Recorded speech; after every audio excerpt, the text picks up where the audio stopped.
Hello everyone, AmyR here with Prairie Paper and Ink, and the other day I really wanted to create with this new to me, it's not new anymore, Mama Elephant Freesia stamp set. It is such a pretty set, and when I googled the images, because I'm not very familiar with any flowers, I was so happy to see when you just pop the word Freesia in and you click on images, these flowers come in every color pretty much imaginable. So of course I couldn't decide even where to begin, because I'm like, oh, I want to do pink ones, I want to do yellow ones, I want to do purple ones.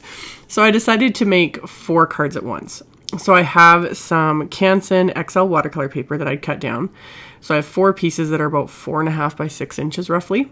And I'm using my mini Misty here just so that I can just stamp everything quickly and easily all at once. And I'm treating all of the watercolor paper first with some anti-static powder. And then I'm stamping the images with Versamark ink and then coating it with some detail white embossing powder. So I'm making sure that the embossing powder is coating all of the images and then tapping off the excess into my coffee filter. And then I'm going to go on and stamp the next one, the next one, the next one. So I'll have all 4 stamped and coated with embossing powder, but not melted yet. So I just make sure to set them aside where I'm not going to brush against them or anything. This only takes a few minutes. But doing it all at once saves me time, and then when it comes time to turn on my heat tool and melt all these, the heat tool just stays hot and I can melt them one after another. So obviously you don't want to leave them for too long though, because if the ink starts to dry, the embossing powder is going to fall off. So I do this like while I'm sitting here. I don't take a break or anything. Like I said, it only takes a few minutes to quickly stamp them, get the embossing powder on, and then heat these all up. So I make sure to heat them, and I've said it in other videos, when I'm embossing white on white, I always have to tilt it back and forth in the light to make sure that all the embossing powder is actually melted. If any parts look dull or grainy, that means they're not melted, so you want to make sure the whole image is shiny and raised. And once I was done that, I was like, crap, I don't have a hardboard big enough for all 4 pieces. And so what I ended up using is I still had the backing board off of one of my big packs of watercolor paper. So that works in a pinch. I will say when I peeled off this washi tape in the end, it actually peels up some of the backing board. But again, this was free. Technically, it came, with the watercolor paper that I used, and it just worked. So rather than using painter's tape, I'm just using this random washi tape I had in my stash. I actually think I got it as a free sample. It's by Scotch, and it's like neon orange, and I don't often use washi tape on my cards. But I like keeping it for envelopes and that sort of thing, and my kids like to play with it and whatnot. But it works really well to tape down watercolor paper, so I finally found a use for some of my washi tape, so yay. So I taped all 4 pieces to this hardboard, and I'm going to use my Tombow markers again to watercolor. I got a lot of comments on the last video I did when I showed these. A lot of people weren't aware that how well these work for watercoloring, and I just assumed everybody knew this, like that because I'm so late to the game with these Tombow markers because they've been around forever, and I just got my set gosh, a month ago maybe, I'm not even sure. So I have the full set. I did not write down what colors I used. I'm not familiar with how, like, they just number theirs. Online they have names for them. On the actual barrels and the markers, it's just numbers. So I didn't keep track, I'm sorry, of the colors I used because I was grabbing them at random. For the background, I just used a light blue and a medium blue and one of the greens, and I would just get the area really wet with clean water first, and then I had scribbled these markers onto just my little plastic palette here and was picking them up with a paintbrush, which just created this very light, very simple wash. And I went and did all 4 of these at once, so I had all the backgrounds done. And then to watercolor the actual image, I'm coloring directly onto the watercolor paper with the marker and then pulling it out with the wet paintbrush. So that's what I'm really loving. That's why I got these markers, is because I've seen other people use them in this way and how well they react with water and how easy it is to go back and forth with them. I do have a lot of people asking me how these compare to the zigs. They're similar, other than the fact that the zigs have more of a brush tip and these have the actual like felt, like nib sort of a tip. So yeah, but they both react wonderfully with water. Does a person need both sets? No, technically, but you guys are talking to me and you guys are seeing my stuff, and anyone who knows me knows I like to have all the coloring options available. It's just my thing. So yeah, I really like these. I think they're so pretty and they're just fun, and yeah, They go well with my collection of coloring mediums. So for all of these flowers, I combined multiple colors. So for this first set, I combined a yellow and a pink, and just pulled the color, like just scribbled the color on and then pulled out. The one thing I'm really noticing with these Tombow markers is these deeper colors are really potent. Like, you do not need to add very much of it, like small amounts, and the minute you add water to it, the color just moves. So the lighter colors, not as much, but that's also because they're lighter colors. So they take a little bit of practicing. Like here on this purple one, I used 2 shades of lighter purple here, and then I wanted to add a little bit dark. So this is where I was a little more conservative. I only added a small amount of the purple, but even that was actually too much. The minute the water started touching the darker purple, you see how it just kind of overtakes everything else. So you definitely need to kind of practice with these a little bit just to see what colors are kind of so strong and all that. But I was still happy with how everything turned out. I'm just noticing that I need to be a little lighter handed, I guess, with some of these deeper, brighter shades. So I'm just using a silver size 6 brush to do everything here. And I'm just dipping it into my water cup to get the brush wet and then to pull all these colors around. So having all these pieces taped to this hardboard here, I can move it around and watercolor. And that's one thing I love about the heat embossing is it keeps kind of everything contained. But even then, I wasn't super picky about it. I went out of the lines here and there, but it's watercolor. It just likes to do its own thing, and I wasn't too worried about it. So once I was done all of the actual watercoloring, I went in with just a brown marker and colored in the little tips of the stamens just to make them stand out a little bit more. And again, super, super simple. Again, these are florals. I've said, I think in other videos, how much I love watercoloring or just coloring in general with floral images. I might not know a lot about flowers, but you have a lot of flexibility. You can pretty much do whatever you want. There's no rules in some ways, in my mind anyway. Like, you can just be creative. Even if it doesn't actually look like that in nature, why not? So once I was done all of the coloring, I set these aside to dry, which didn't take too long. And then I had this little stack of scraps of more Canson XL watercolor paper. And I decided I wanted to do some little kind of ombre in the same colors as the flowers so that I can die cut sentiments for all these cards. So I'm just scribbling on the same markers onto these scraps of paper and then pulling it up with my wet watercolor brush. Really simple, really easy. So letting the colors kind of mix and then making sure that I've covered enough of an area for the dyes to be used. And the Hello and Thanks die, these are from My Favorite Things. So I cut them apart and just made sure that everything was large enough for each dye. And moving the color around, and then especially with the darker colors, I'm kind of wiping my brush off on a paper towel and cleaning it off in between, just so that the darker colors don't completely overtake each of these pieces. So I did a pink and yellow one for the pink and yellow flowers, and then I did a more yellow one for the yellow flower. So I did that for the Hello die, and then for the Thanks die, I did the purple combo and the orange combo. And again, starting with kind of the lighter color and then touching the brush into the darker color. And you see it again with this one too, how the darker orange kind of just starts to take over the lighter colors. So it's all just experimenting and having fun with it. I know a lot of people have been saying they're not comfortable with watercolor. They could never do what I do. Honestly, you just need to play with it, really. When I first started watercoloring, what was that, a couple years ago or whenever, when it really started to become a thing in the card making world, I didn't have a clue what I was doing. Honestly, I would see what other people would make and I was like, there's no way, it's not working like that for me. Why can't I get the results I want? Like, I was so frustrated sometimes, but you keep playing with it. You keep doing it. You keep experimenting, do some backgrounds, try different watercolors. Like, the more you play with it, you start noticing trends and how the color works and how the water works, etc., etc., etc. And it just starts to work. At least that's how it is for me. Like when they say practice makes perfect, exactly. And watercolor is very forgiving.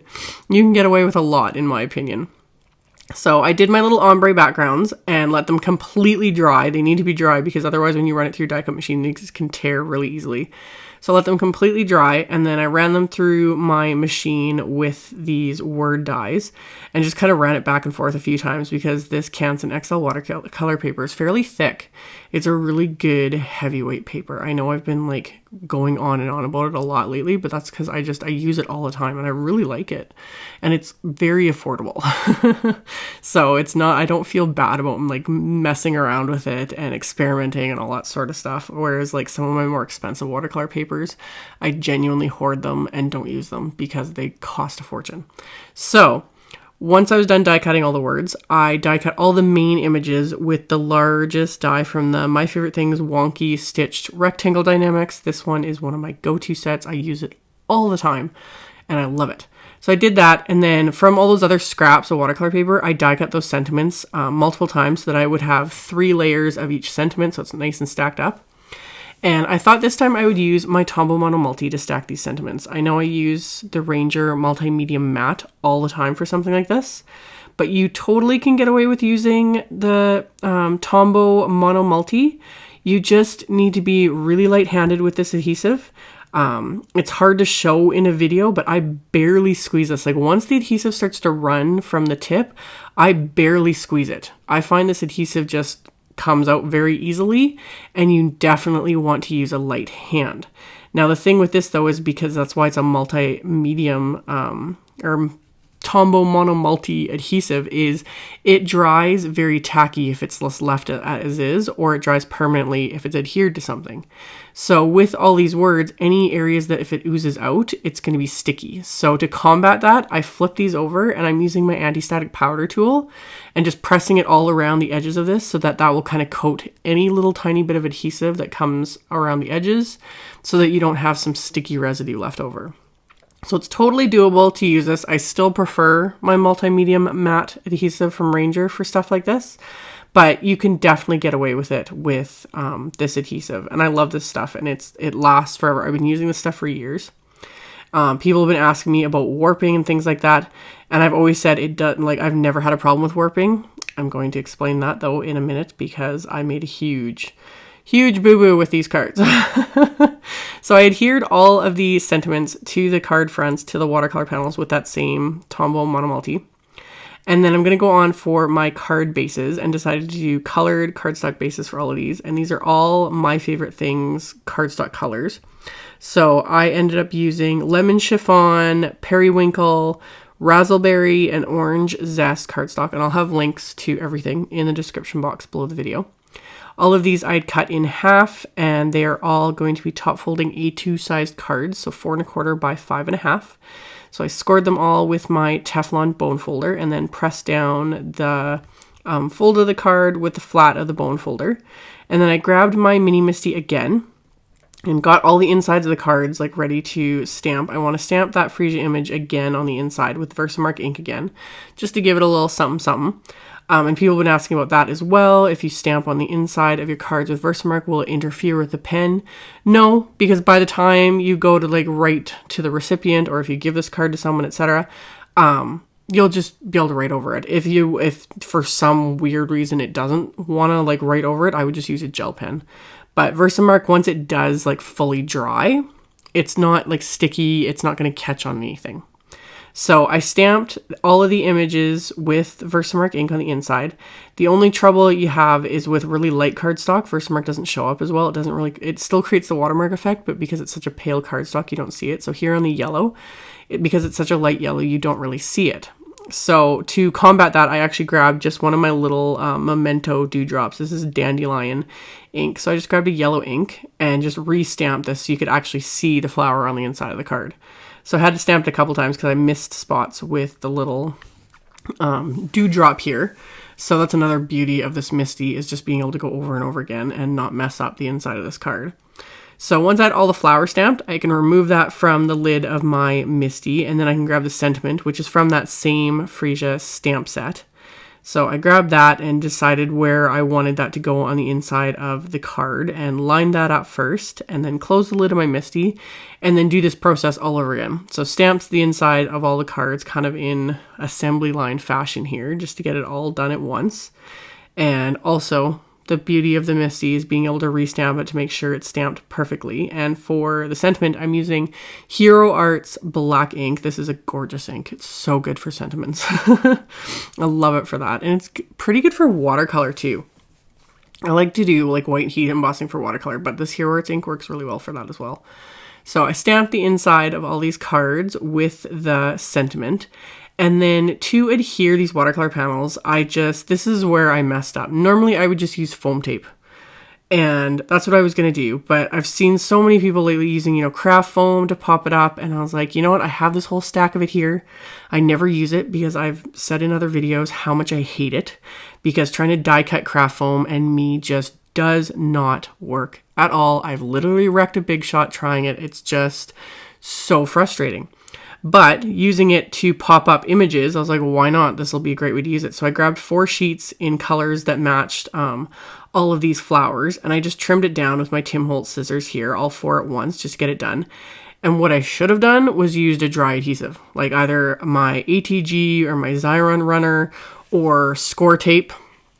You can use Tombow Monomulti here, but I did not follow my own rule and used a light hand with it. That is what you're supposed to do. This can adhere craft foam to anything as well. This adhesive is amazing. You just need to use less of it. I used way too much. Like I put on a thick line and then a thick line down the center.